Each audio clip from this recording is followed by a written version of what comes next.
right. Do you want Harris to come up here, Judge?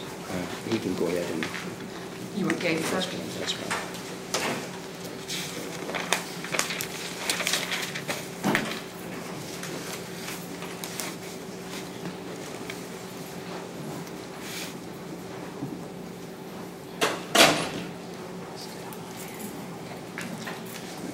Good morning. This is Marshall District Court, juvenile docket. We'll call the matter of Commonwealth versus Gage Parker. We are here this morning for purposes of a detention hearing and also for purposes of arraignment. And we will begin, Mr. Parker, if you would state your name. Go ahead. Gabriel Ross Parker. And this is some preliminary matters before we get started with the formal hearing. And the first issue I need to address, Ms. Riedel, is the appointment. And are the parents present? Yes, they are, Judge. Did y'all have an opportunity to complete the applications for the public defender? Pardon? And I was advised that there was not a pretrial officer in the building that could help you with that. We have been in touch with them. They will be here this afternoon to help them. Okay. I will need you to go forward with completing an application a bit later.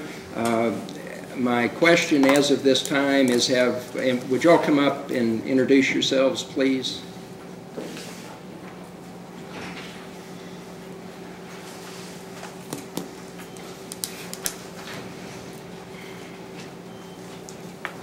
My name is Austin Parker, Gabriel's father.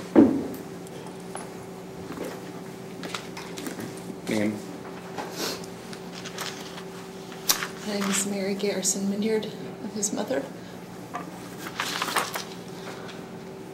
My name is Justin Minyard. I'm his stepfather. And have you all made arrangements to hire private counsel to represent him as of this time? We have made some calls to get some quotes and attempt to see. I'm not really sure what to do yet. All right. Well, but my question is, ma'am, have you hired a private attorney to represent him? And as of this time, have you had the financial wherewithal to make that those arrangements? I'm not talking about going forward, but I'm just saying as of today, have you had that ability? No. All right. No. And, sir, have you hired an attorney? No, sir. And Mr. Parker, do you have any objection, or are you requesting that the attorneys seated at your table represent you in the proceeding today? I request that they represent me. All right. And I will confirm that appointment for the limited purpose of the hearing. I will grant Mr. Kreider's motion to make that appointment effective not pro tunc to time that they became involved in the case. You all may be seated. Thank you. And ladies and gentlemen, at this point, I'm going to ask court security escort any family members of the alleged victims into the courtroom.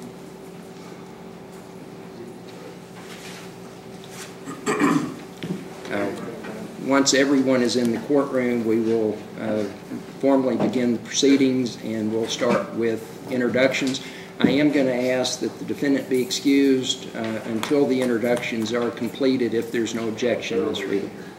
No objection, Judge. All right.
Judge said at a later time.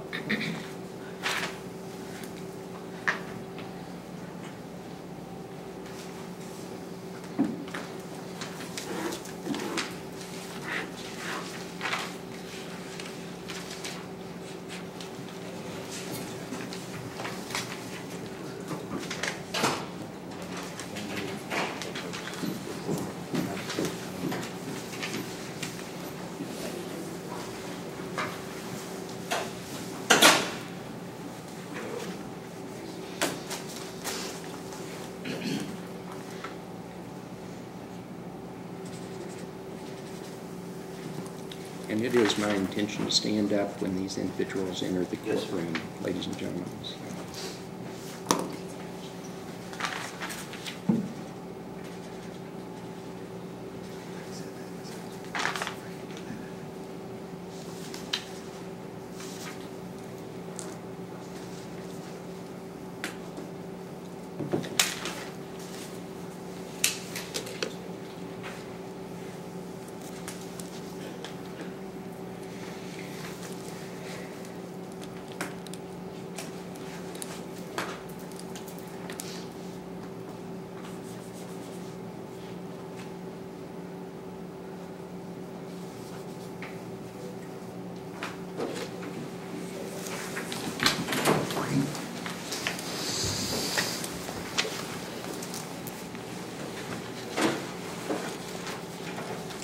They waved us off. Sorry.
Good morning. Please be seated. And ladies and gentlemen, this is Marshall District Court. My name is Jack Telley. I'm the district judge. We are here this morning for two types of proceedings. One is a detention hearing. The other is an arraignment. I am mindful that this is an extraordinarily difficult time in the life of our community, that there are many issues many unanswered questions. There may be many questions that will never be answered. However, this process involves the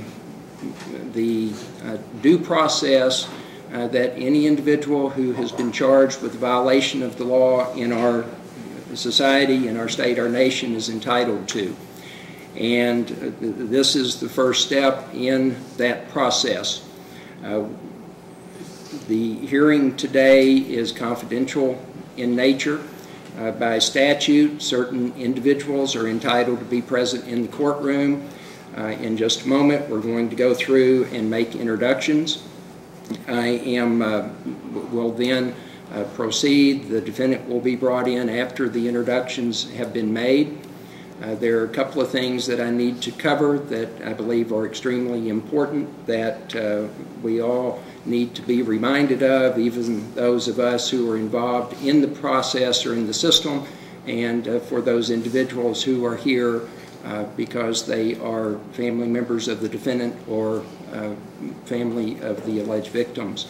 And ladies and gentlemen, the confidentiality aspect is extraordinarily important.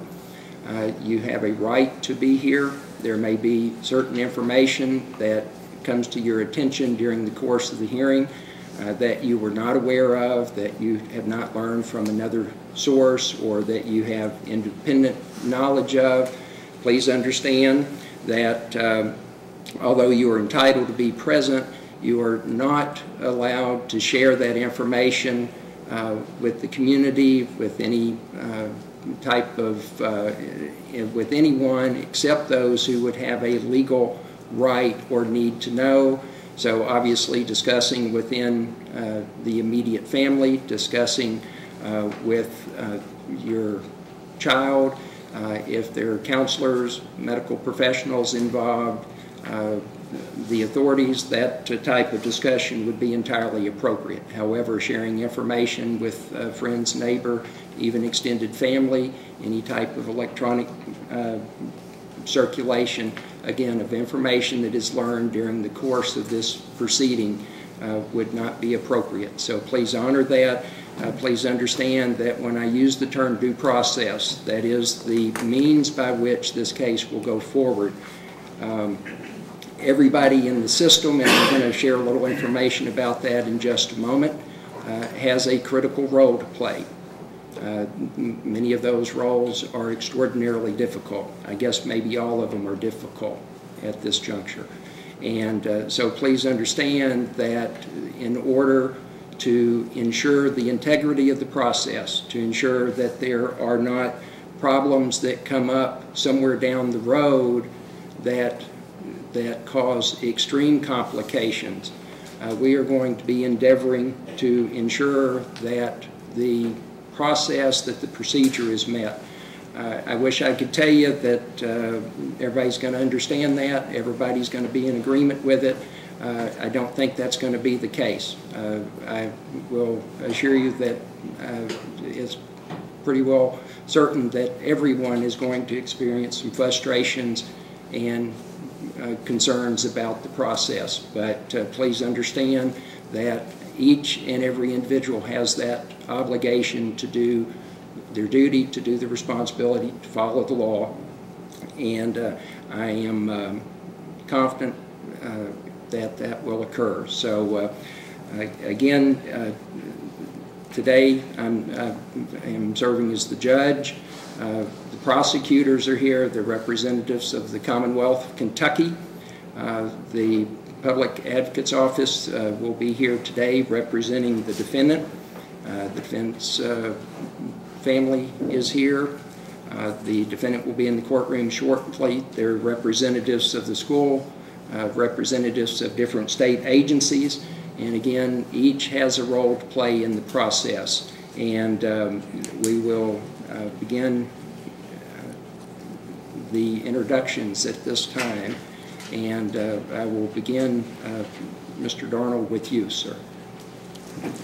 Jason Darnell, Assistant Marshall County Attorney, and Your Honor, just for the record, Tracy Watwood entered the courtroom with the victims. He's the coroner. He's possibly a witness. not? Yeah. So, Thanks, sir. thank you, Judge. Ms. Carter? Your Honor, Lisa Carter with the Marshall County Attorney's Office. Jeff Edwards, Marshall County Attorney. Mark Blankenship, Commonwealth Attorney. Also need to point out to the court that my paralegal Laura Riley is here if there's an objection about her. She's a victim's advocate. She is, okay. Then I guess not. No objection. The objection. Jacob Ford, Assistant Commonwealth Attorney. Corey Hamby, Detective, Kentucky State Police. Ford. Bill Thorpe, Director of Pupil Personnel, Marshall County Schools. Tyra Robertson, I'm the District Supervisor for the Department of Juvenile Justice. Dina Mosier, Department of Juvenile Justice. Cassie Hall, Department of Juvenile Justice, and Cracker Regional Juvenile Detention Alternatives Coordinator. All right. Mr. Kreider? Mike Crowder, Department of Public Advocacy, Attorney for Defendant. Sharia Riedel, Directing Attorney, the Department of Public Advocacy, Murray Trial Office, Attorney for the Defendant. Bethany Wilcutt, Department of Public Advocacy, Attorney for the Defendant. And Carrie Gray, Investigator with the Public Defender's Office. Mikhail Hart, Alternative Sentencing Worker for the Public Defender's Office. folks, would you all please stand up, state your names in relationship to Mr. Parker. Austin Parker, Gabriel's father. Justin Minyard, Gabe's stepfather. Mary Harrison Minion, Gabriel's mother. And ladies and gentlemen, if we could just start, if you would be kind enough to come up and state your name and relationship. Giovanni Day, Eli Day's father, victim. Thank you, sir. Jeff and Corey Dysinger, Hannah Dysinger's parents. I'm Corey Dysinger. I'm Hannah Dysinger's mother.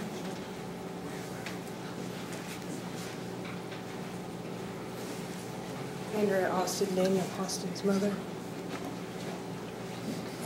David Kovac, Daniel Austin's stepfather.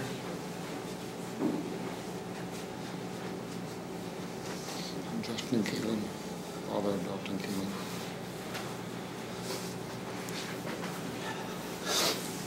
Jason Holt, Beverly Holt's father. Sean Vandergriff, Bailey Holt's cousin and his pastor.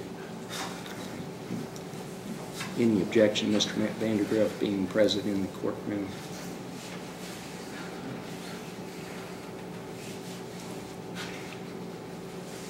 I'm sorry, I didn't hear what his relation was. I heard pastor. He's a cousin and a pastor to Mr. Holt's father, or Miss Holt's father. Your Honor, he's not a direct family member. We would object to him being. Sir, I will need to ask that you excuse yourself from the courtroom. I'm sorry, ma'am. Jessica Go ahead. Wallace, stepmother to Daniel Austin. I'm Stuart Austin, Daniel Austin's father.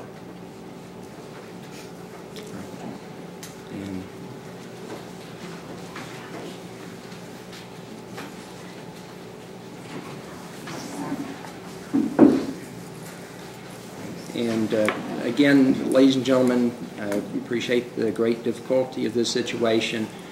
Each of you understand the confidential nature of the proceeding, the expectations on you. I would also want to make sure you understand that you are under no obligation to speak with anyone, members of the press or anyone at all concerning what's going on with you or with your family at this time. Everybody understand that? And does everyone understand the proceeding today? You will have notice of any future proceedings. You have a right to be present, as do the immediate family of or parents, guardians of any of the other alleged victims. You do not have to be present. I want to make sure you understand both sides of that, that it is strictly your choice or your decision as to whether you attend this or any further proceedings. So with that, Judge, one Mr. detective. Darnold. Yes, sir. Thank you, Judge. Detective Daniel is also not a witness today, but is a possible key witness in the overall case, so he's probably needs to exclude himself. Okay. Is he, and he's not here as security? Okay. Sir, if you would step out, please. All right. And the other individuals in the courtroom are bailiffs here as court security. And Ms. Friedel, Mr. Darnold, are you all ready to proceed at this time? We are, Your Honor. I am, Your Honor. Yes, Judge. All right. If we could bring the defendant into the courtroom, please. Your Honor, are you going to begin with arraignment or hearing? Yes, ma'am. Arraignment.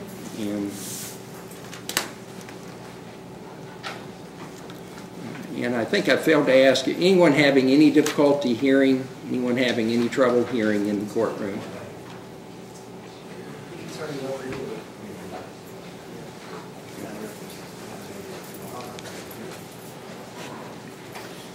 Mr. Keelan. Let's get one from Mr. Keelan. Your Honor, we will bring attention to Mr. Mile enter the courtroom. He's not a witness, is he? No, sir. Okay, just making sure. Thank you. Any objection to Detective Mount being present? No. All right. And testing 1, 2, 3.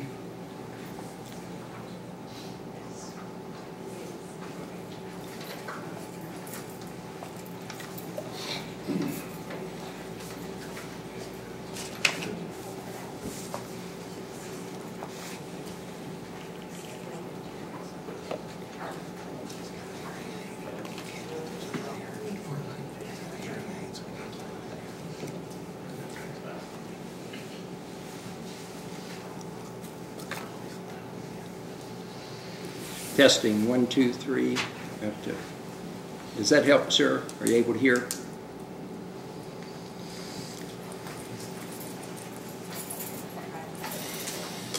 Testing 1, 2, 3. Testing 1, 2, 3. Judge, I think it's just a matter he needs to have his hearing device in as opposed to that. So. Okay. Well, try this one. May work better, Mr. Darnold. If testing 1, 2, 3. Does that? Are you able to hear, sir? Okay. All right. Sir, would you state your name? Tell me how old you are, where you attend school, and what grade you were in. My name is Gabriel Losparker. I'm 15 years old. What grade? Grade? Grade. What is your grade level? 10th grade, sir. And where do you attend school? Marshall County High School, sir. Sir, you are here today for a couple of different purposes. First is for arraignment. I'm going to take a few minutes and go over some very important information that you need to be aware of. If you have questions going forward, your attorney or attorneys are there to answer those, to give you information and advice about any and all aspects of your case. The first thing that I want to tell you is that at this juncture, the proceedings in juvenile court are confidential in nature, and you nor your family nor others that are at liberty to go out into the community and share any details or information that may come up during the course of this hearing. That confidentiality is for your protection and is a part of the statutory law of the Commonwealth of Kentucky. Sir, you have been charged with some extremely serious violations of law. We'll go over some details, more detail about that in a few minutes. Before I do that, I need to tell you that you have certain rights under the Constitution of the United States, of the Commonwealth of Kentucky, and the statutes of the Commonwealth of Kentucky. These rights belong to you individually, cannot be waived or given up by anyone but you, that it is extremely important that you know and understand your rights, that you make sure that if you have any questions or concerns about those rights that you consult with your attorney. First of all, sir, let me tell you that you are presumed innocent of any charge or charges against you, and that the burden is on the Commonwealth of Kentucky to prove guilt beyond a reasonable doubt. If the state is unable to show guilt beyond a reasonable doubt, you do not stand to be convicted or found to have committed the charge or charges against you. Presumption of guilt beyond a reasonable doubt simply means what it says is that the state would be obligated to remove any reasonable suspicion of innocence before you could be found guilty or to have committed the violations of law of which you are charged. In that regard, you have certain additional rights. In addition to being presumed innocent, you have a right to remain silent. That means you cannot be forced or compelled to testify against yourself, nor can you be forced to talk about or share information about any facts and circumstances that gave rise to the charge or charges against you. Furthermore, if you choose to remain silent, that fact cannot be used or held against you as an inference of guilt. That simply means that if you decline to answer a question or share information, that aspect of your conduct alone could not be used as a presumption that you must be guilty because you declined to answer a question or share information. Your parents also have a right to remain silent and cannot be compelled to answer questions or provide information in regard to the facts and circumstances of the case. You and they should know, however, that if you choose to discuss any of the details, facts, and circumstances of the case with anyone other than your attorney, or you discuss matters with your parents, that any statements that are made could be used against you in the trial of this matter. You also have a right to a formal adjudication or trial. Generally, matters in juvenile court are not subject to jury trials. To the extent that this matter remains in juvenile court, there would not be a jury involved. However, if certain procedures and requirements are met, this case could be sent on to the circuit court where you'd be subject to being tried as an adult. If that were to occur, you would be entitled to a trial by jury. You also have a right, sir, to appeal or challenge any findings of guilt from this court or any other court to a higher court where it would be reviewed to make sure that the facts properly support any findings or actions of the court and to ensure that the law is properly applied. You also have a right to confront and cross-examine any witnesses that the state would call to testify against you and to challenge any documents or other types of evidence that may be submitted by the Commonwealth in an effort to prove the charge or charges against you. That simply means that the Commonwealth cannot call a witness to the witness stand, have them testify or provide evidence, and then get up and leave without being subject to being questioned or challenged by your attorneys. You also have a right to present evidence and to call witnesses on your own behalf, to have witnesses testify and provide information, to provide documents and other evidence in regard to your defense. If you have witnesses or information that you believe would benefit your case that cannot be produced voluntarily, you have a right to have the witnesses subpoenaed or documents or other evidence subpoenaed to compel the production at trial. You also have a right to be represented by an attorney, and as of today, the Public Advocate's Office is providing representation. Sir, they are your attorneys. They do not represent your mom and dad. They don't work for the court. They don't work for the prosecutors. They represent you. They are able to share with you the scope and extent of their representation, the confidential nature of their proceedings, or their role. If you have questions about what can you do for me, what's going on with my case, what does this mean, your attorney or attorneys are the individuals that you need to talk to. In regard to your parents, I need to advise them that the attorneys represent you. They do not represent your folks. They do not represent the family. Understand that the family may have questions that they would like to have the attorney answer. They may have information that they feel would be helpful that they can share with the attorneys representing you, but they need to understand that the attorneys may not be able to answer all of their questions because of their obligation as attorneys to represent you and the attorney-client privilege. The parents have the right to retain an attorney to represent themselves if they believe that that would be necessary or appropriate.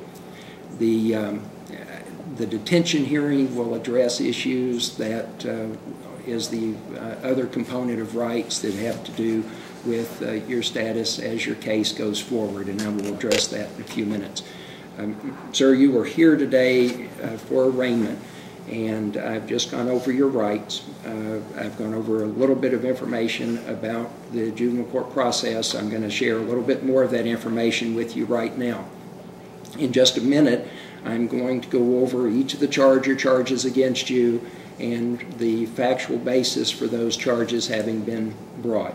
I will discuss with you the penalties for those charges, and then we will go into a detention hearing, and again that will be to determine what your status will be as the case goes forward.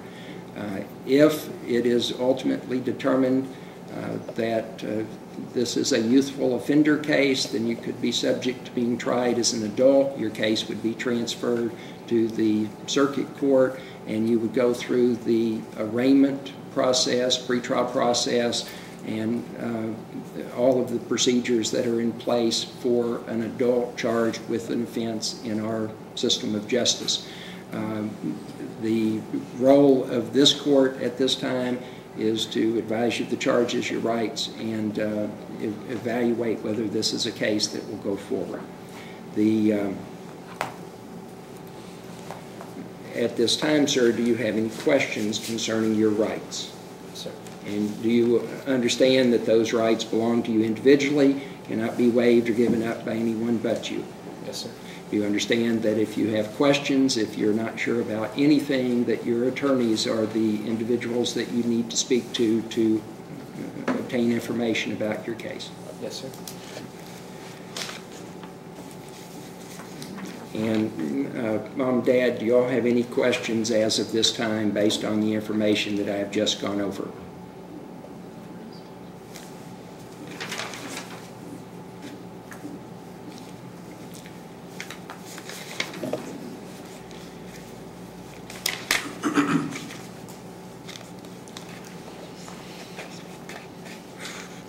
Mr. Parker, you stand charged with one count of murder, an alleged violation of KRS 507020.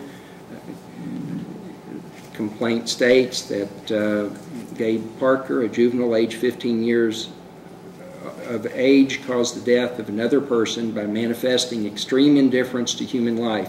Parker wantonly shot a firearm at a group of students and caused the death of two students. A 15-year-old female student was one of the victims. This incident was a mass shooting at a public school. Sir, you also stand charged with a second count of murder, alleged violation of KRS 507020, alleged that Gabe Parker, a juvenile age 15 years old, caused death of another person by manifesting extreme indifference to human life. Parker wantonly shot a firearm at a group of students and caused the death of two students.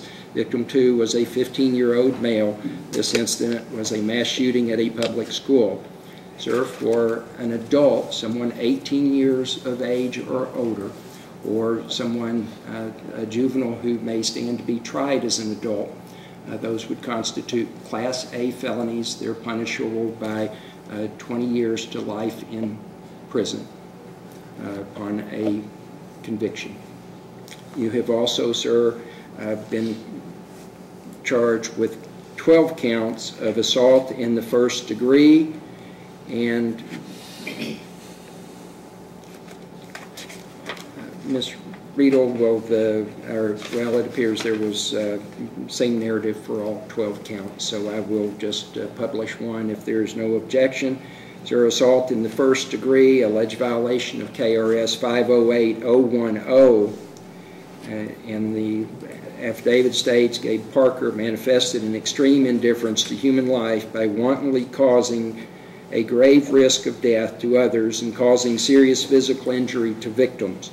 This incident was a mass shooting at a public school. The injuries were the result of Gabe shooting a firearm into a group of students. The victims' names will be added when they are available. And again, there are 12 counts for an adult or a someone under 18 who is to be potentially tried as an adult, sir. Those are Class B felonies. Those carry 10 to 20 years in the state penitentiary for an adult. And again, I'm not going to go into detail at this time concerning juvenile status beyond just advising you of the nature of the charges against you. In that regard, Ms. Riedel, the court will enter denials of all charges on behalf of the defendant, and we will proceed with the detention hearing unless there is some other matter that needs to be taken up. I believe, Mr. Darnell, Ms. Riedel, at this time there were 2 motions filed, one of which requested a ruling from the court in regard to preservation of evidence, and that was noted there was no objection, Mr. Darnell. Is that correct? No, sir. The court will grant that Thank you, Judge. motion, ma'am. And the other was a notice that did not require court ruling. I assume it's been shared with the Commonwealth. And so with that, we will move to the detention hearing. Judge, just one thing for the record. I note that the 12 counts of assault first said victim's name would be added. Commonwealth is prepared at this time, if requested, to attach names to those counts. We would like that, Your Honor. Yes, please. All right. Do you have those in writing, Mr. Darnell? Well, I have them in writing here. In terms of paperwork, no. What I'm going to ask, if you will publish them orally to the court at this time, and then just make sure that the names and the spellings are correct. If your office would furnish the defense counsel and the clerk with a typed written list of those names, would appreciate it, sir. Okay. Go ahead. Your Honor, count 3, assault. Well, count 1, murder, Bailey Nicole Holt. Count 2, murder, Preston Ryan Coates. Count 3, assault first degree, Devin Evans. Count 4, assault first degree, Mary Bella James. Count 5, assault first degree, Mason Bryce Cosner. Count 6, assault first degree, Griffin Ives. Count 7, assault first degree, Gage Smock. Count 8, assault first degree, Daniel Austin. Count 9, assault first degree, Jake Kendall Luker. Count 10, assault first degree, Dalton Keelan. Count 11, assault first degree, Case Thomason. Count 12, assault first degree, Hannah Dysinger. Count 13, assault first degree, Elijah Day. Count 14, assault first degree, William Ray Riley. And we'll grant Commonwealth's motion to amend the complaints accordingly. Once that list is supplied, I am going to direct the clerk to handwrite the names on the individual counts. And Mr. Darnell, I assume your list will match the name to the appropriate count so the clerk can supply that information. Anything further before we proceed? Yes, Mr. Edwards. Well, the Commonwealth has no objection to the 2 motions, the motion to preserve evidence and the defendant's assertion of rights. We would ask that defense supplement or make proposed orders circulate through our office, just so we're clear on the language. I proposed an order for the Okay, evidence. I haven't seen that, and I would like to do that before the court executes those. I furnished it. I let Mr. Darnell take a look at the proposed order. I'm sorry. I only have one copy with me this morning. Yeah, I don't have a copy. I do. With this. Have you said, well, we'll address that at the conclusion of the hearing, and if there anything we need to take up in that regard. Mr. Darnell or Mr. Edwards, anything further on behalf of the Commonwealth before we get underway with the detention hearing? No, Your Honor. Ms. Riedel, Mr. Kreider, anything on behalf of the defendant at this juncture? No, Your Honor, we're ready to proceed. And I will need to make sure that Mr. Parker, his parents, sign the rights sheet that was provided. And that simply outlines the rights that I went over earlier and also indicates that you were present when I went over that information. So you all are welcome to keep a copy of that, and then if you would please make sure one copy is signed and submitted to the clerk. And there are by statute 2 components to the detention hearing. The first is a matter of probable cause for the charge or charges that have been brought against the defendant. The second is then the least restrictive alternative for the defendant's placement while the matter is pending. And Mr. Darnell, is Commonwealth prepared to proceed on the issue of probable cause? We are, Your Honor. And you may call your first witness, sir. Commonwealth calls Detective Matt Hilbrick, Marshall County Sheriff's Office.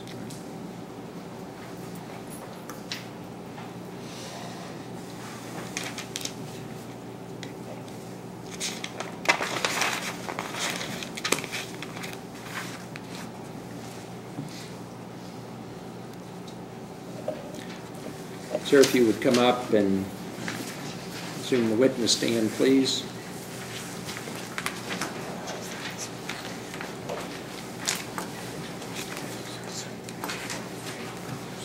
Sir, do you swear affirm the testimony you're about to give will be the truth and nothing but the truth? I do, Your Honor. Please be seated and state your name and position. My name is Matt Hilbrick. I'm captain with the Detective Division, Marshall County Sheriff's Office. Captain Hilbrick, how long have you been with the Sheriff's Office? About 18 and a half years now. And how long specifically have you been in the Detective Division? Since 2006. Captain, in that capacity, on or about Tuesday, January 23rd, 2018, did you take part in an investigation regarding the shooting at the Marshall County High School? Yes, I did. Specifically, Captain, did you take part in an interview with the defendant in this case, Gabriel Ross Parker? Yes, I did. Is that Gabriel Ross Parker seated to my right in the courtroom? Yes, it is. Okay. I want to start out with an issue of Miranda. Was Mr. Parker read his Miranda rights? Yes, he was. And did he in fact sign a waiver of that? Yes, he did. During the process. Okay.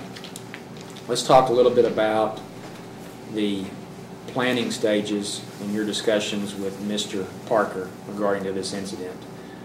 What did he tell you about a week leading up to this? Sure. Specifically on that, we'd asked him, when he initially had the thought of the school shooting.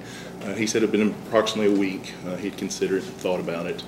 As far as actually taking a actual physical step, would have been the night before when he actually took the first step to carry out his shooting. And what was that step?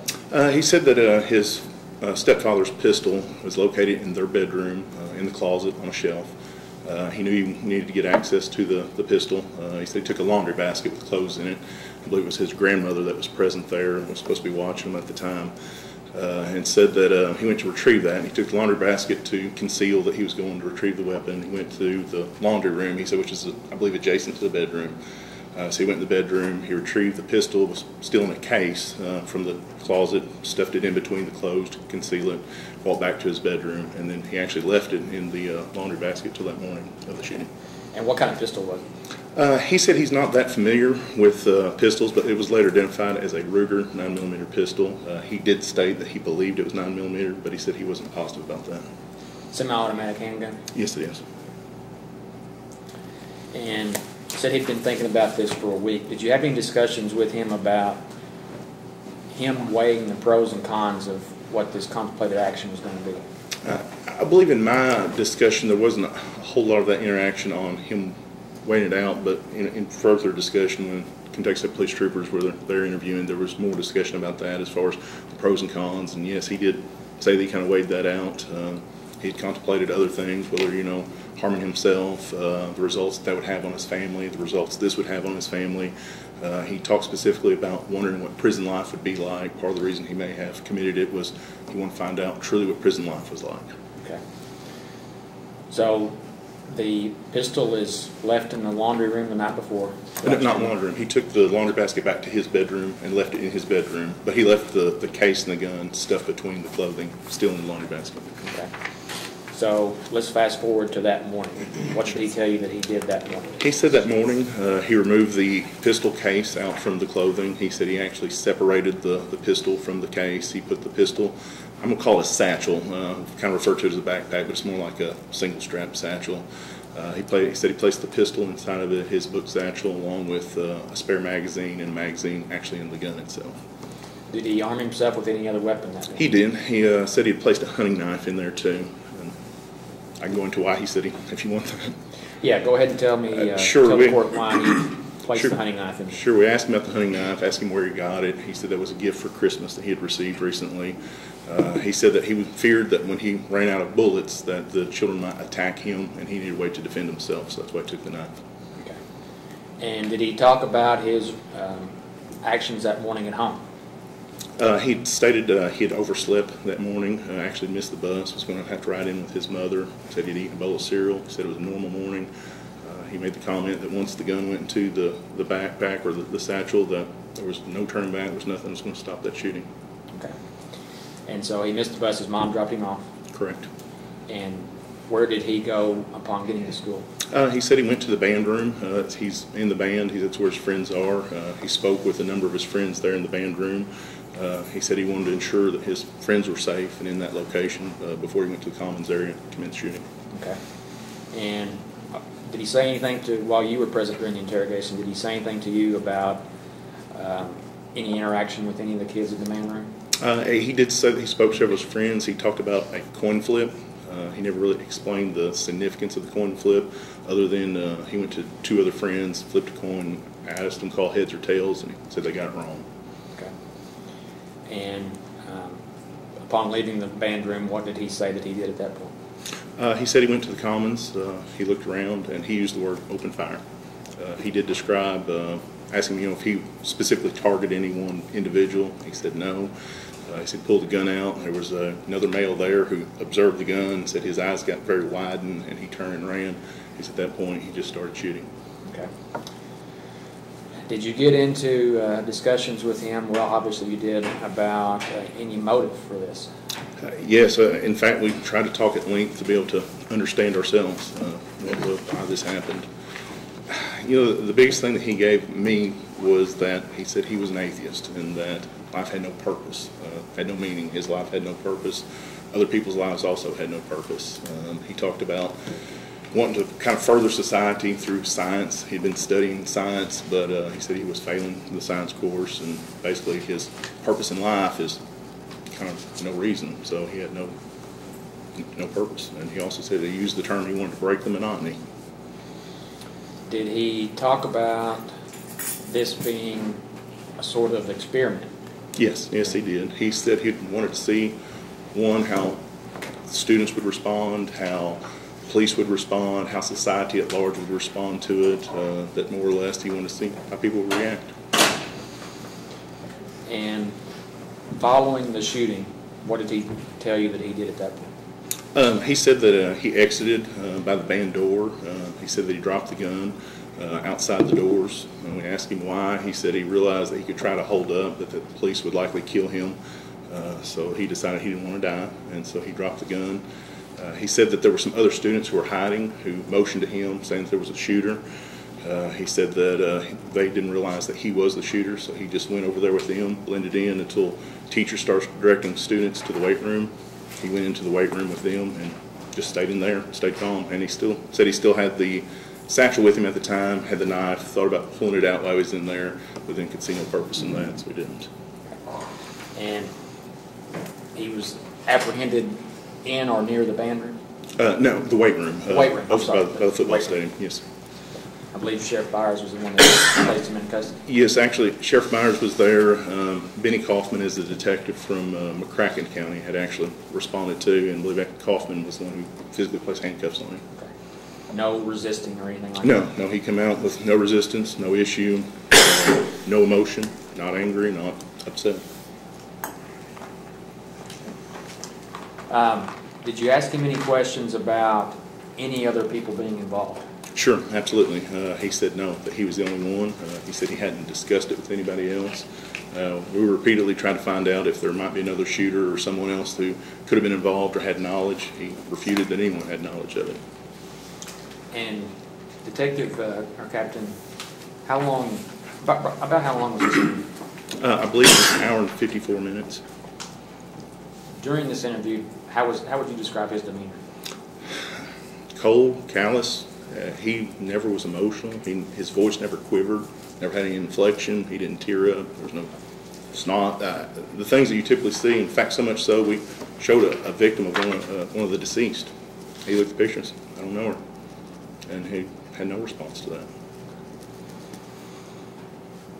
During the interview, there was some banner, I guess you would call it, about you, this being your wife's birthday. Yeah, he laughed with me about that. It was my wife's birthday, and it just was like nothing I've ever seen doing this over 18 years.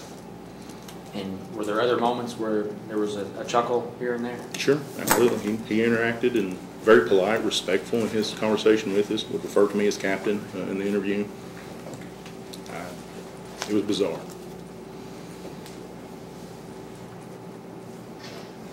At any point in time, did you detect any remorse? No, in fact, our interview actually ended as we started getting to these victims' life have purpose, have meaning, and then we started getting into what should happen to someone who does this. And as he began to think about the consequences of that, talk about prison and what we should do, that's when he actually requested his lawyer. And the interview ceased at that point? Yes, it did.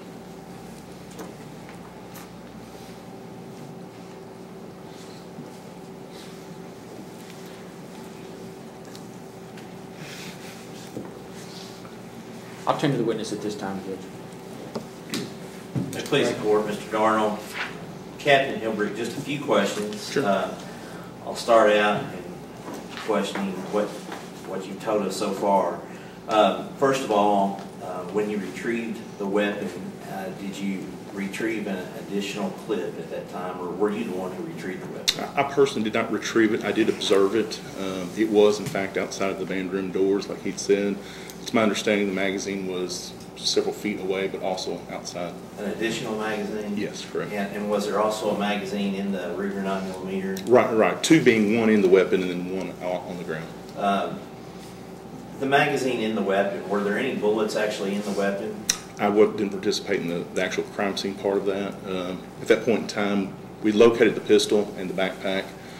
We just wanted to make sure that there wasn't, like, say, a pipe bomb, some type of explosive, anything else that harmed the children. Once we'd secured that, I went back to the sheriff's department to begin the interview process. I understand. When you secured the additional clip, did you see additional bullets in the clip? I had no part of that at all. I don't Who know. did? Kentucky State Police. Do you know the person with KSP who did that? I do not. Okay. Has the firearm or clips been sent to the KSP crime lab at this time? You'll have to ask the state police that question. It is my understanding that it has been sent, but I have no firsthand knowledge of that. I'm speaking on hearsay, so you have to ask them that question. Captain, in regard to, I'm going to take you back to the time where you said this defendant was speaking to his friends in the band room, making sure that they were safe, as you said. Did he actually tell you that he was making sure they were safe and in a safe place? Yes. Did he tell you that he gave them any specific directions to stay put? No, he never made reference to that at all. So he never made reference to you about any directives given to them? No, there was a little bit of discussion about this coin flip, and we asked why. He said, I don't know. One or more of the band members took part in a coin flip? It's my understanding, yes, at least one band member there. The other one, there was some confusion whether that was actually in the commons area or still in the band room. It was my understanding at the time, I believe it was in the band room, though. You mentioned Detective Kaufman. Did you say Graves County? No, McCracken County. McCracken County. Sheriff's Department? Yes, sir. Was the actual officer who cuffed this defendant, is that correct? That's correct. And when Detective Kaufman took him into custody, was the subsequent weapon you referred to as a hunting knife, which he allegedly obtained from as a Christmas gift. Was that found at that time? Yes, there were what I'm referring to as a satchel was outside of the band room doors. If you're looking at the football stadium, just to the right, there's actually I would call it a breezeway. You walk back to get to the bleacher area. It was set in front of that. Okay. A little confused. He was found in the weight room, correct? Correct. But the knife, as well as the 9mm, was found in a satchel. No, sir. Not the 9mm was on the ground outside of the band room across campus. He actually led us to where the weapon was. Okay, and the only thing which was in the satchel was the knife. Correct. And his personal belongings, books and notebooks. Just talking about weapons. Sure. That was the only weapon found. And the additional clip we've made reference to, that was found in relatively the same place as the handgun. My understanding now, personally, I didn't take measurements. I didn't process this crime scene, so I can't give you any specifics, but I know it was in close proximity. Close proximity? Yes. Yes, sir.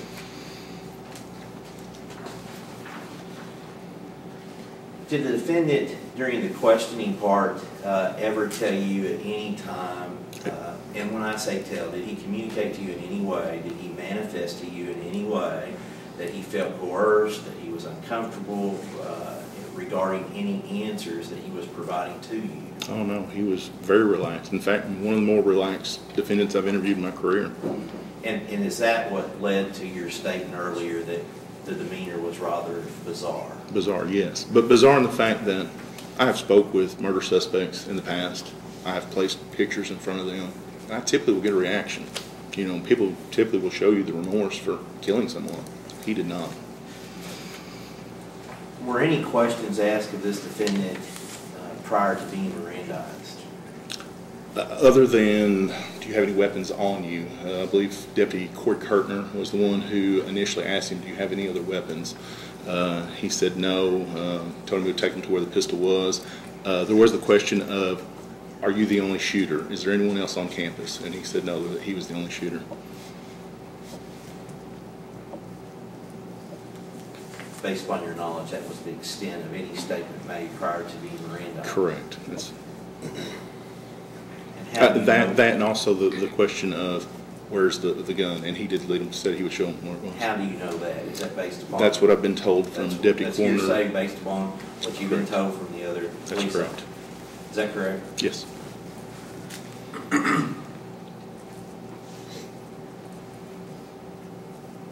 All right. Now,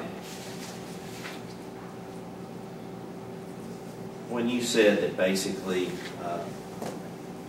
when the interview stopped, and you were interviewing this defendant, where were you conducting the interview? It was at the sheriff's office. We have a conference room back in the back.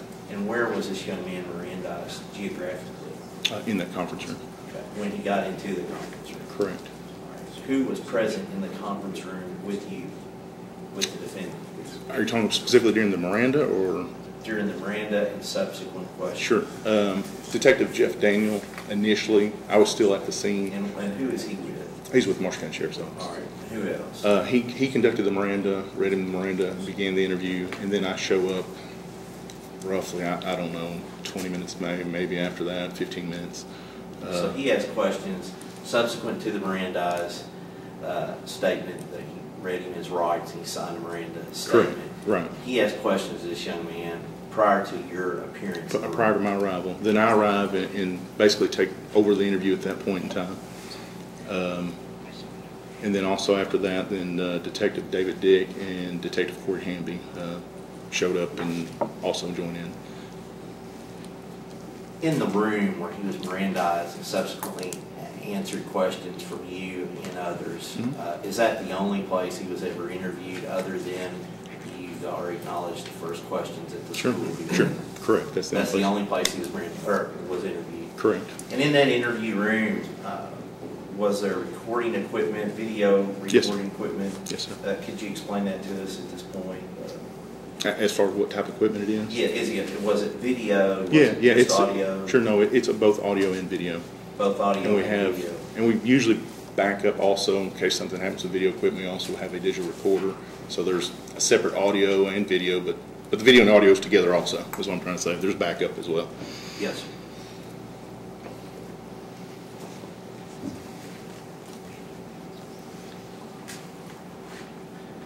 Do you know whether or not the Miranda warning was specifically recorded? Yes, it is. Thank you. What time did the questioning start, Detective, by the prior individual who read him his Miranda rights? I didn't review that before I come over. Roughly, I'm gonna say 8:20 something. I believe it was an hour and 54 minutes long. I do know that it stops precisely at 10:22 when he requested his lawyer. And when the lawyers came in, that was the time that, when his lawyers came in, that was the time the video stopped? Yes, when you walk back there in the back, you know, Yes. if I recall, I told you I was going to shut it off. Now, it took a little pause there for me to go back to the computer, turn You it off. actually had everyone wait? Yes, but when you get a copy of the video, you'll see that when you and Bethany come in, that you sit down, I tell you that, then we go back, turn it off, and there's no, there is further recording after you guys leave, just to show that he was not talked to specifically about the case beyond that point.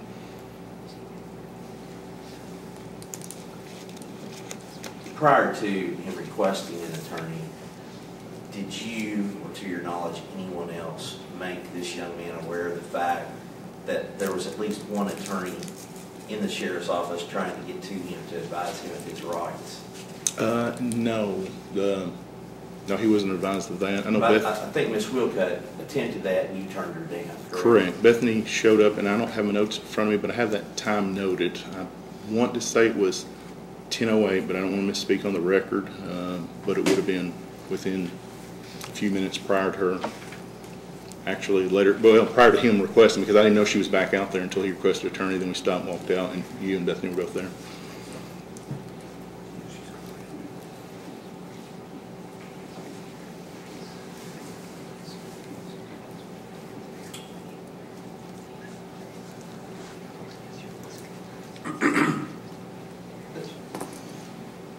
During the interview process, and you may not remember, but during the interview process, from the questions for the illicit response that he provided, was it just a yes or a no, or were you letting him expand on it? Oh no, we were trying to let him expand.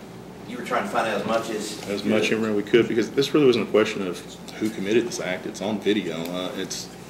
It was a question of why. And let me ask you this: at the time that he was in the sheriff's department and you were conducting the interview, was there any remaining question in your mind at that time whether or not there was a second shooter or another person in collusion with this young man?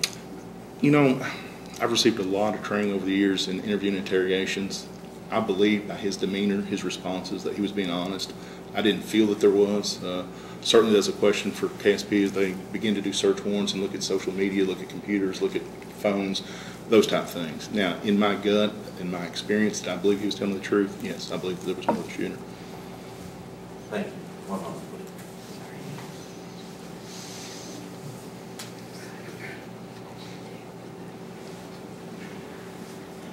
I think you already stated this. It may have been asked and answered, but from you indicated from the initial time that this young man was in the interview room, he was Mirandized by a particular individual, and what was his name again? Jeff Daniel. All right, and from that point all the way through the interrogation, everything was recorded. Sure. From the moment he walks back in the back, and it was actually Captain Edwards who transported him. From the moment they get back in the back, the recording comes on. Well, there would never be a statement made subsequent to the Mirandized time that would ever come about which was not recorded, correct? The recording got turned off when you guys entered the room. When you guys left, I didn't personally turn it back on. I don't know exactly when the recording came back on, but we wanted to make sure that we recorded all the interactions. And until Trooper Ponder was going to transport him to the juvenile detention facility, when he showed up, we were actually trying to burn the initial recording for the Kentucky State Police, and it was turned off at that point. It was turned off at that point? Yes. So there was never a subsequent interview after the defense attorney showed Oh, up? no, sir. No further questions? There were people in the room, there was conversation, but Yes. to my knowledge, there was never any questioning about the crime, the case. Certainly was none by me. Thank you.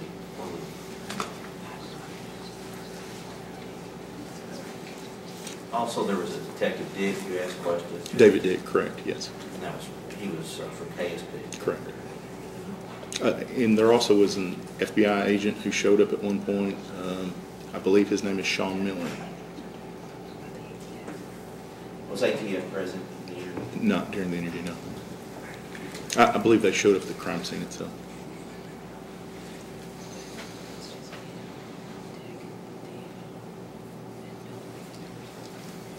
You've indicated to us everyone who has spoken to him during the interview. Right? Sure, during the interview, Jeff Daniel was the very first. Then I came in, started my part of the interview. Jeff actually left, didn't re-enter the interview after that. Then David Dick, Corey Hamby, and then also I believe it's Sean Miller's his name. And there would be no one else that conducted any part of the interview. Thank you, Captain Hilbert. No further questions. You follow up, Mr. Darnell? Just a couple, Your Honor. Detective, at any point in time during this interview, was he unresponsive or maybe zoning out on you or any point? No, absolutely not. He was very interactive. You know, we gave him water to drink, asked him if he was hungry. I went to McDonald's. I got him a cheeseburger and fries, and he was very interactive the entire time. No, he never seemed unresponsive or zoned out, if you want to say. Not at all. Was he able to eat the cheeseburger and fries? Sure. Yeah. Did he ask you a question about how many people he had hit? He did. He asked that question. Did he seem to have an interest in how many? He seemed to have an interest in knowing how many he had wounded or if anyone had died.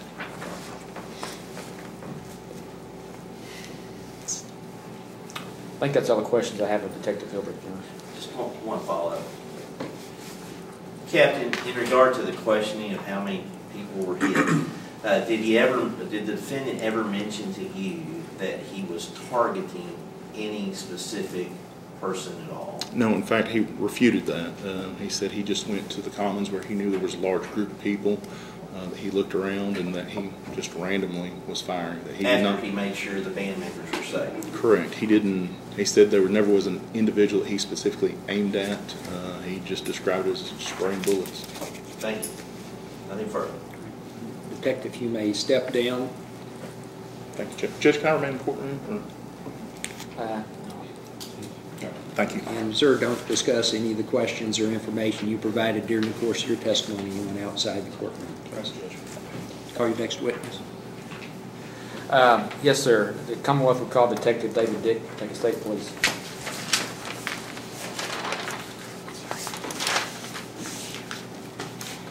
Mr. Kreider, I'm going to ask that you slide the microphone over closer to you. I noticed the camera was not always yes, sir. Switching over to your table. I just want to make sure we're getting a good record. Yes, sir. Sir, if you'll come up, have a seat, or enter the witness stand, please.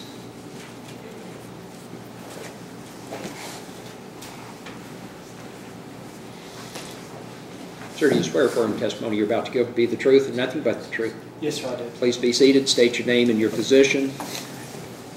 My name is David Dick. I'm a detective with the Kentucky State Police out of Post 1. Detective, how long have you been in the detective division with KSP? I moved to Strictly Investigations in January. Okay. And in your capacity with the Kentucky State Police, did you take part in the investigation in regard to this case, Gabriel Ross Parker, regarding the shooting at the high school? Yes, sir, I did. Okay. And one question I want to go ahead and get out of the way. Did you actually visit the scene? I did visit the scene, initially responding. Okay. Yes, sir. Is that location in Marshall County, Kentucky? Yes, sir, it is. Okay. Subsequent to leaving the scene that day, did you take part in the interrogation of this defendant? Yes, sir. I left the scene of the Marshall County High School and traveled to the sheriff's office. Okay. And specifically, I want to talk a little bit about a line of questioning that you were involved in here. Yes, sir. Did you ask Mr. Parker if he would demonstrate how he went about shooting that day? Yes, sir. I asked how he positioned his hands and how he was holding the firearm. He made a gesture and he cupped his hands, as I am doing right now, as if he was holding the weapon with both hands. And then he stated in the interview that he was holding the weapon with two hands. Okay. Did you try to get him to demonstrate how he actually was holding it as shooting? I did, and he said he was unsure, but then stated that he used two hands, which through our investigation we have confirmed. Okay. And did you get into a discussion with him about why he was doing this act? His motivation for it? Yes, his motive. Yes, sir. We talked to him about different possibilities, and well, let me rephrase the question here a little bit. Yes, to sir. be a little more specific. Did you ask him about his motive for doing this to get a reaction out of people? Yes, sir. One of the reasons he mentioned for doing this is he was very curious. We asked him to elaborate on that. We spoke with him more, and he said he was curious on how we would react as law enforcement, how the society would react to the incident, how the school and the government would react to an incident of this magnitude. And did you ask him about being able to cause a panic just by going in there and shooting in the air? During our conversation about his curiosity on the reaction, I asked Mr. Parker if he was curious about how we would react. Why didn't he just walk into the commons area and fire the gun in the air? Why didn't you just fire the gun towards the ground? And he stated that he didn't really think about that and that you never see that. Did you ask him specifically if he realized that shooting into a group of people there would be a likelihood of death or serious physical injury? Yes, sir. He was aware of the consequences, as we spoke about that at length as well. Okay. Did you ask him if there's been any issues at school with him that may have motivated this? Yes, sir. He didn't mention any kind of experience with any form of bullying, any arguments, any negative interactions that we could aim at focusing his actions. No issues at home with parents, step-parents, or anything like that? No, sir. As far as Mr. Parker told us, he had a good relationship with his mother and stepfather, and his relationship with his father had gotten a great deal better. No issues with a girlfriend or ex-girlfriend, anything of that nature? No, sir. There was a female that he was close with. There was no kind of issue with her as well. Did you ask him if he had any specific intended victim?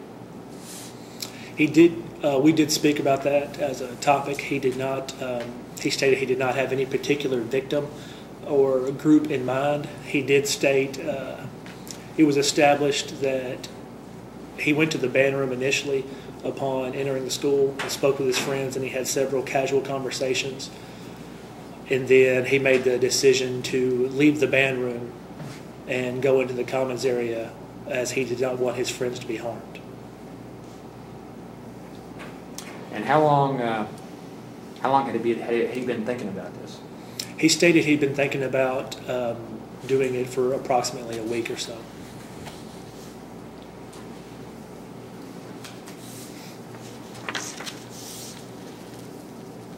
I'll tender this witness at this time, Judge. Mr. Prater. May it please court, Mr. Darnell, Detective Dick, just a few questions here. Yes, sir. Did he indicate to you that he had any suicidal thoughts prior to this? Yes, sir, he did. And when did that allegedly occur? He stated it occurred in December of 2017, so the prior month. And did he indicate to you why he did not go through with the suicide? Yes, sir. He stated he had the pistol in his hand and that he realized that his family would hurt more if he killed himself rather than if he just went to prison for harming someone else. And did he say whether or not this was the same weapon or a different weapon? It was indeed the same pistol, yes, sir. Same Ruger 9mm? According to Mr. Parker's statements, yes, sir. And did your entire interrogation take place in the sheriff's office?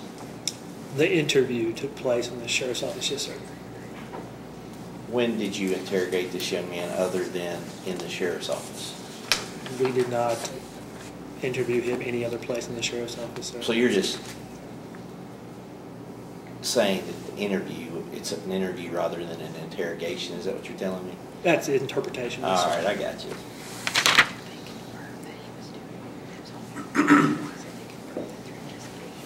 You indicate you confirmed through your investigation that indeed this young man was holding a firearm with two hands. How was that confirmed? It was confirmed. We've interviewed over 200 students, as well as reviewed quite a bit of surveillance footage. Additionally, I was unclear about your statement about why he just didn't shoot it in the ground. You said something about would never see that. I didn't understand what you were saying about that. It was during the context of him wanting to know, he was curious on how law enforcement and society and the school would react to the incident. And he stated he had never thought about that, and he said, "You never see that." That's simply the statement he made, and I can't really tell you exactly what he was thinking. Where anyone would do that, and it made such an impact on the news media. Probably. That's the interpretation, sir. I can't speak for his thought.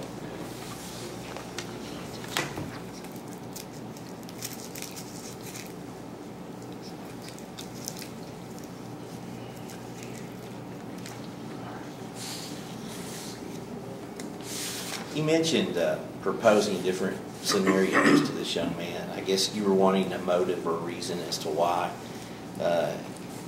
he allegedly committed this act of violence. Is that correct? Did you? I'm unclear what you mean by proposing different. Were you trying to say, were you bullied, things like this? Were you trying to prompt him in any way as to reasons why he actually did this? Were you leading him down that road, trying to find what actually caused this?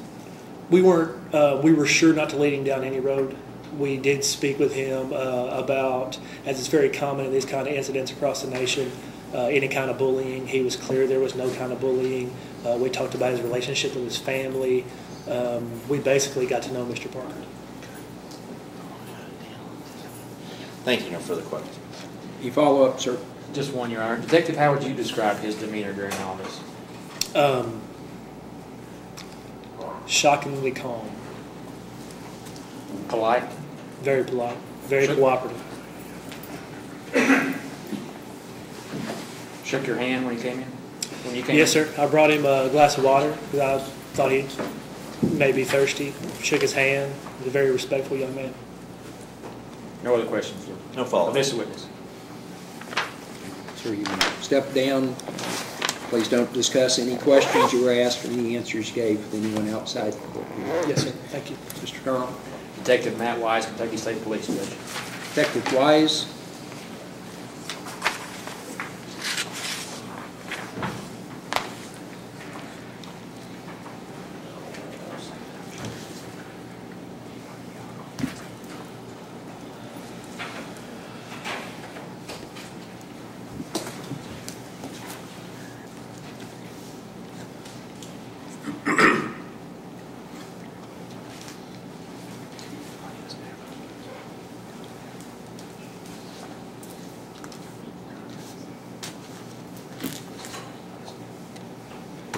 Sir, if you'll come up, take the witness stand, please.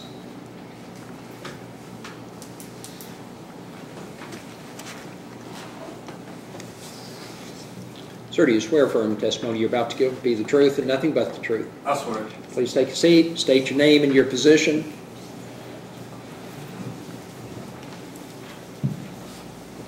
Detective Matt Wise, Kentucky State Police Critical Incident Response Team. Detective Wise, how long have you been with that particular unit? Since its inception, approximately 1 year. Okay. And very briefly, what is that unit? What are you usually tasked with? Responding to critical incidents such as officer-involved shootings, in-custody deaths, things of that nature. Okay. And as part of in your capacity with that unit, did you take part in the investigation in regard to the Marshall County High School shooting on Tuesday, January 23rd, 2018, involving Gabriel Ross Parker? Yes, sir, I did. Okay. As part of your investigation, did you review video surveillance from the Commons area? Yes, sir, I did. Okay. Is the Commons area of the high school, is that where this incident took place? Yes, sir. Okay. If you could, just describe what you saw on the video. Oh, okay. Mr. Parker was observed coming into the Commons area where he's on video. The clip that I've seen. I've not observed entirety of all the video that we have. I have approximately a 2-minute clip, and from what I have seen and observed personally, Mr. Parker enters the commons area and then exits to the right to the hallway there where the concession stand is between the commons area and the main gym. Mr. Parker is then observed a short time later re-enter the commons area where he opens fire on the students there at the school. Does the video that you've seen actually show Mr. Parker with muzzle flashes visible in the video? At 07:37 hours, according to the time stamp that's on the video that I observed, he begins. I was able to view that and slow that down, and you can see the muzzle flash. You can count muzzle flashes, and you can see Mr. Parker clearly. Detective, you said 7:37. I believe it's actually 7:57 on the video. I'm sorry, I don't have my notes in front of me. I apologize. And you're able to identify Mr. Parker as being the same individual seated to my right? Yes, sir. And in that video, do you see students fleeing? Yes, sir, in every direction. Okay. Do you see students falling down on the ground as a result of gunshot wounds? Yes, sir. And as part of your investigation, were you tasked with interviewing some of the gunshot victims? I spoke with 6 to 7 individuals that were, or students that were shot at the hospital in Marshall County. You have knowledge of everyone's injuries, is that correct? Yes, sir. Now approach the witness, Your Honor. You may.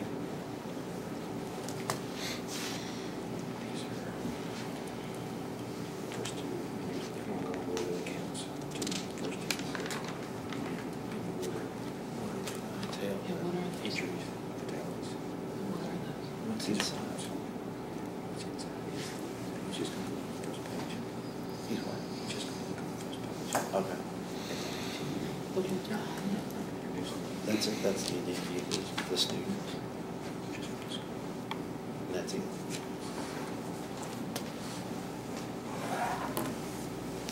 Your Honor, we're not objecting to the Commonwealth approaching this witness with the information he's provided us. He's indicated to us that this information would contain the charge, the name of the alleged victim, as well as biography, a student biography, along with a picture.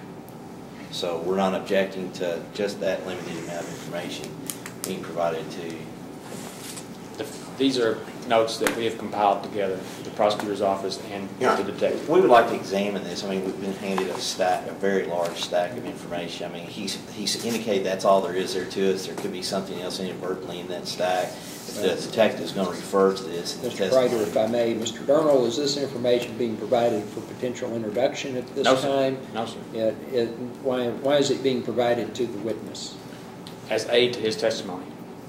He hasn't indicated. He's reviewed it before. It's been part of the investigation. We've prepared. Does it correlate to tying an injury to the individual?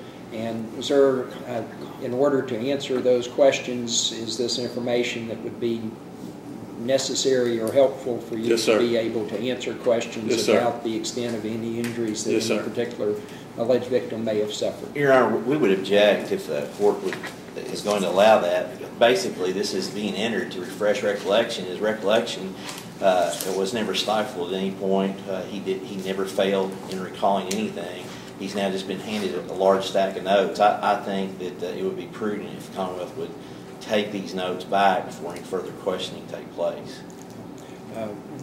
Probable cause hearing, Judge, I don't think the rules of evidence apply. Mr. Darnell, what I'm going to ask is that if you'll ask your questions and let if the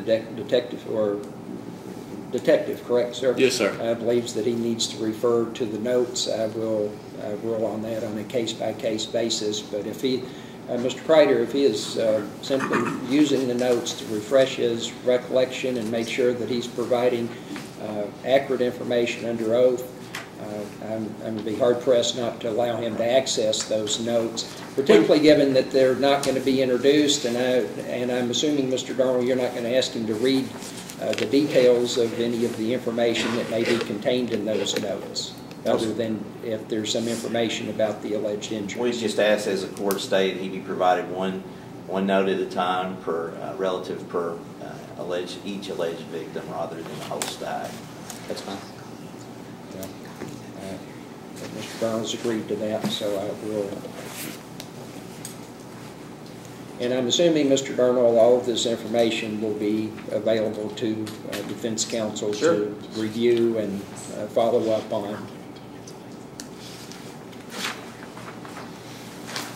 Detective Wise, have you seen this document before? Yes, sir. And was this part of an investigation in regard to the individual identified as Bailey Holt? Yes, sir. Okay. Would it be helpful for you to look at this document as part of your testimony today, to refresh your recollection? Yes, sir.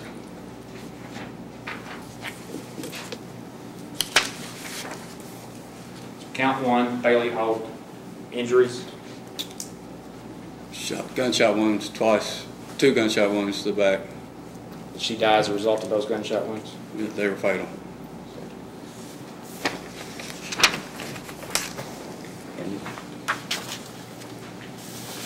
Sir, I believe your response was they were fatal. Yes, sir. Count 2, Ryan Cope, Preston Ryan Cope. Shot once in the head. Fatal? Fatal one.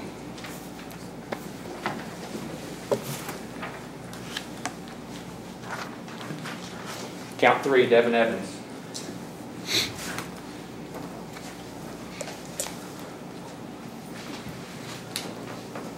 Shot in the chest. Hospitalized? Yes, sir. Is he still hospitalized? Is he still at this time? I'm not sure. I know he was. Vanderbilt? Devin Evans? No. Sir, if you know, answer the question. If you don't, advise accordingly. He was in Vanderbilt, yes.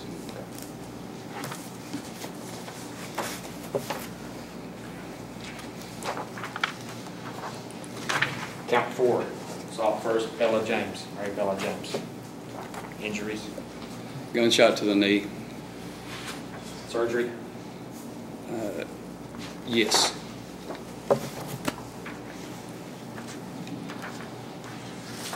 Count 5, assault first, Mason Cosner.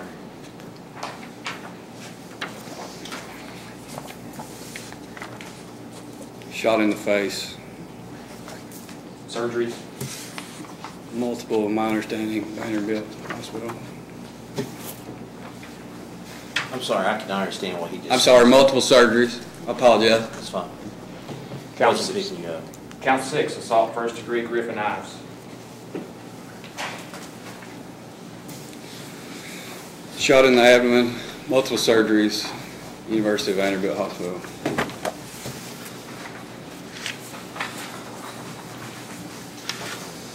Count 7, assault first degree, Gage Dalton Smock.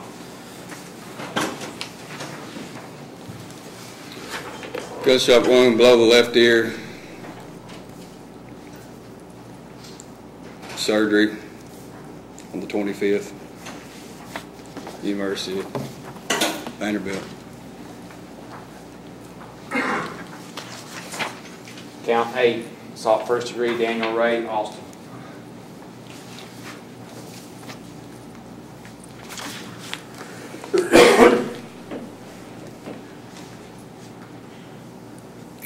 Bullet wound to the arm, shot in the arm. Also, Vanderbilt.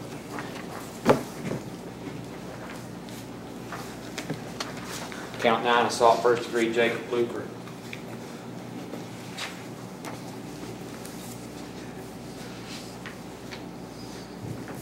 He was shot in the hip area. Have to have surgery to have that removed. He did. Marshall County Hospital is where he was at. Count 10, assault first degree, Dalton Keeling. He shot in the chest, entry, no exit, and that was also at Marshall County Hospital where I spoke to him.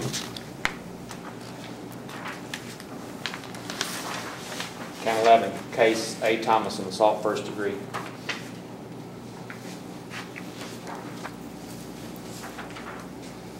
Shot in the upper hip, required surgery, Marshall County Hospital.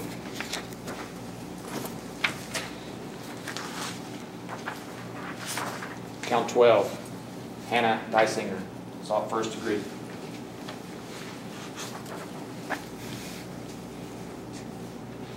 Struck twice, shot on the left breast. She was also grazed by a round on the left arm, Marshall County Hospital. Have to have surgery. Yes, sir.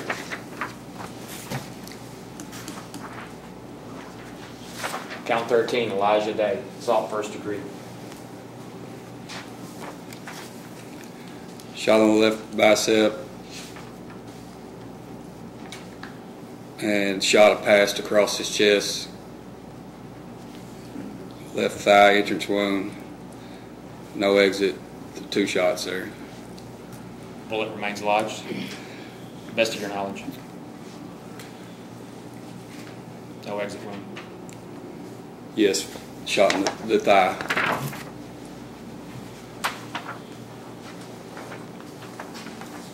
Count 14, assault first degree, William Riley.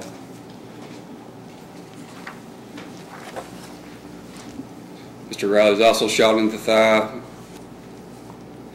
had surgery, Marshall County Hospital. I spoke to him there as well.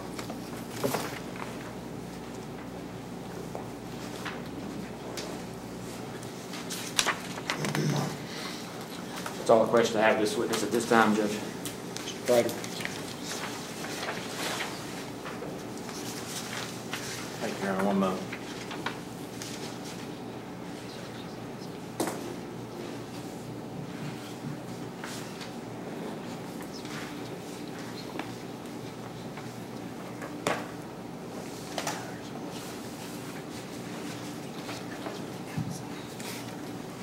Were all their surveillance, Officer Wise, were all their surveillance tapes from all of them regarding the Marshall County High School during the time of this incident, immediately before and immediately after, were all those preserved?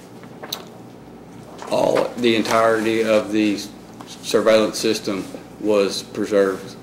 To my knowledge, from my understanding, that's in the possession of the Electronic Crimes Branch, Kentucky State Police. Thank you, sir. No further questions. Thank you. None further, sir. You may step down. Please excuse yourself from the courtroom. Do not discuss any questions you were asked, any answers given with anyone outside the courtroom. Yes, sir. Mr. Darnell. Nothing further regarding probable cause, Your Honor. Mr. Prater. No argument. Based upon the testimony presented by the Commonwealth, the court does find probable cause in regard to the charges against the defendant, and at this point the hearing moves into least restrictive alternatives. And Mr. Darnell, the Commonwealth wish to present anything further in regard to that issue at this time. The counsel approach. You may.